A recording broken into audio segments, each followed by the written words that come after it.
Julie aura 6 ans demain. La nuit est difficile. Elle ne parvient pas à s'endormir. Et pourtant, vraiment, demain, son rêve se réalisera. Elle ne fait qu'y penser. Comment se débarrasser de son petit frère Martin? Le jeter à la poubelle? Le lancer de toutes ses forces par la fenêtre? Le noyer dans la baignoire? Ses parents sauraient bien que c'est elle. Et puis, elle n'a jamais osé.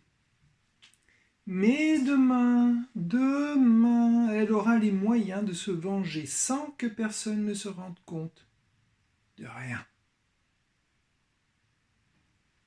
Elle le connaît, son cadeau. Elle y pense. Y repense. Elle le voit déjà. Le crime parfait sous les apparences d'un chaton inoffensif. C'est que Julie a entendu dire qu'il était très dangereux de posséder un chat avec un bébé dans une maison.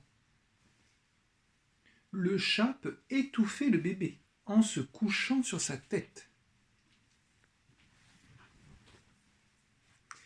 Et c'est à ça qu'elle pense, Julie, avant de s'endormir, tard, très tard dans la nuit. Et demain, c'est aujourd'hui. Julie souffle ses bougies et serre dans ses bras le tout petit chat que son père et sa mère lui ont offert. Je t'appellerai Tigrou. Ah. Tigrou, tu es mon Tigrou à moi. Et elle l'embrasse, certaine qu'il a compris la mission dont il est chargé. Mais lui la regarde d'un œil malicieux, miaule doucement et se blottit dans les bras de Julie avant de s'échapper pour grimper au rideau. Ce n'est pas encore aujourd'hui qu'il s'endormira sur la tête de Martin, qui ne demande rien et qui gazouille dans son berceau. Julie ne perd pas espoir. Un jour, Tigrou comprendra. Elle saura le convaincre. En attendant,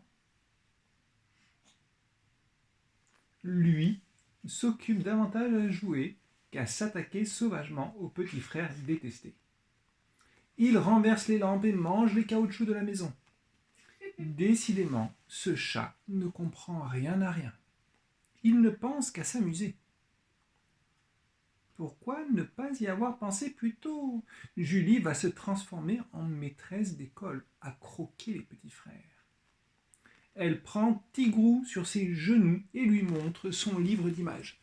Regarde Tigrou, tu es comme lui. Tu es un tigre. Tu dévores les petits enfants. Tu fais peur à tout le monde.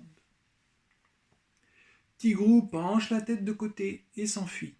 La balle en mousse dans la caisse à jouets est beaucoup plus intéressante. Julie ne veut pas lâcher prise.